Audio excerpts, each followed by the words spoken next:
everybody, it's Jason O'Phil. Now don't forget, you can always like the Facebook page, which is right here. You can always follow me on the Instagram, which I can promise is a little bit more fun. Or if you really like these videos, you can subscribe to this channel, you can like the video, or you can share it, because sharing is caring. Now, I want to give a special shout out once again to SuperBadActionFigures, which is supplying my action figure crack addiction. Now, SuperBadActionFigures is located at Frank & Sons Collectible Show in City of Industry, which is about 30-35 minutes outside of Los Angeles. All their information is here, and if you reach out to Tim and tell him that that really handsome, attractive, young gay man on the YouTube told me to reach out to you, he will take really good care of you.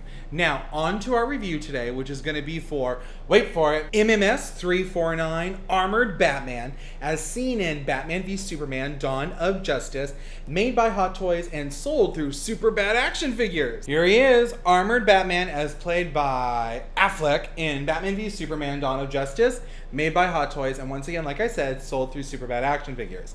Now, I have been on the forums since this figure was first released in China.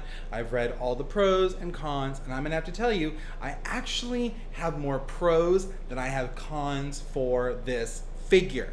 First of all, I don't know what material they're using for the armor, but there's a nice weight to this figure. It feels very heavy for its size. Now, I'm not a huge fan of the Iron Man die-cast series, mainly because I think those figures, I live in California, if there was an earthquake and they were to fall onto the ground, they would most likely chip, break, dent, whatever.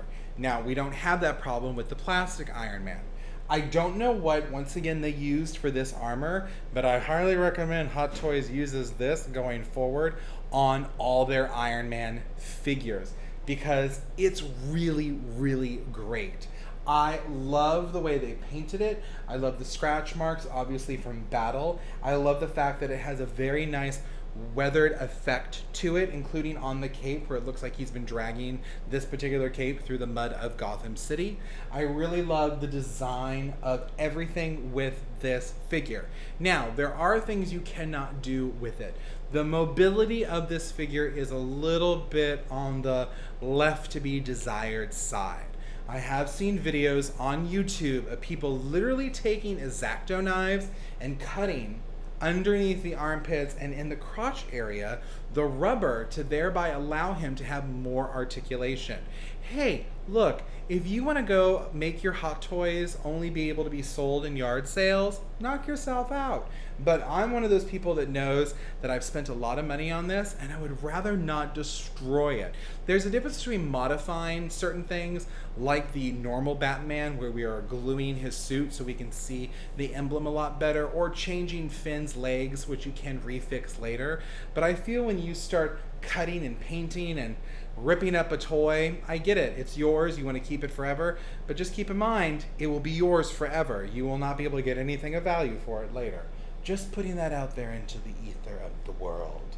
Once again, we do have a variety of hands that this, figure comes with. We have two weapons. We of course have his gun. We have his grappling hook as well. And these, as you can see here, two little Kryptonian grenades, obviously, that he's going to use in his big battle with Superman that lasts in exactly 8 excruciating seconds because they stop fighting because their mothers have the same name.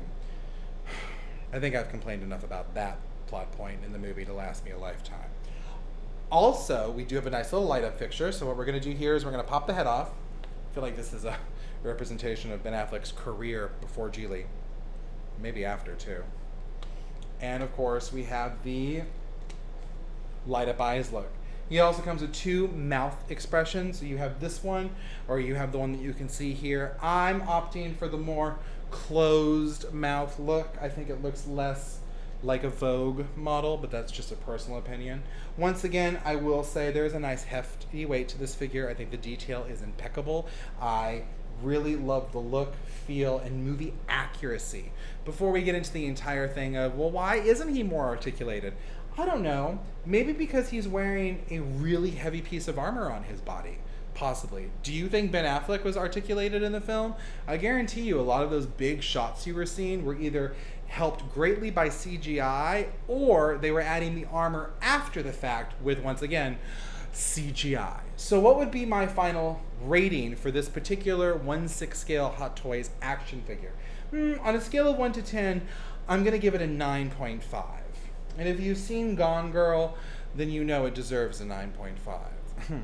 Well, everybody, I'm Jason O'Fell. That's my personal review for Armored Batman from BVS Dawn of Justice, made by Hot Toys, and as I got it through SuperBadActionFigures, whose information is once again, bang, right there for your pleasure. Reach out to Tim, tell him once again this very funny, attractive, handsome gay man on YouTube sent him your way. Liza Minnelli, lies. And he'll be more than happy to take care of you.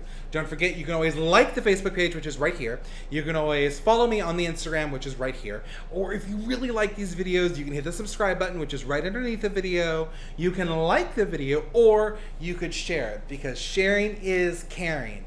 Unless it's an STD. All right, everybody, and don't forget, it doesn't matter who you are or what you are. The thing we all share in common is we're all geeks, we're all nerds, and that makes us all kind of one big, awesome, happy family. I will see you guys next time.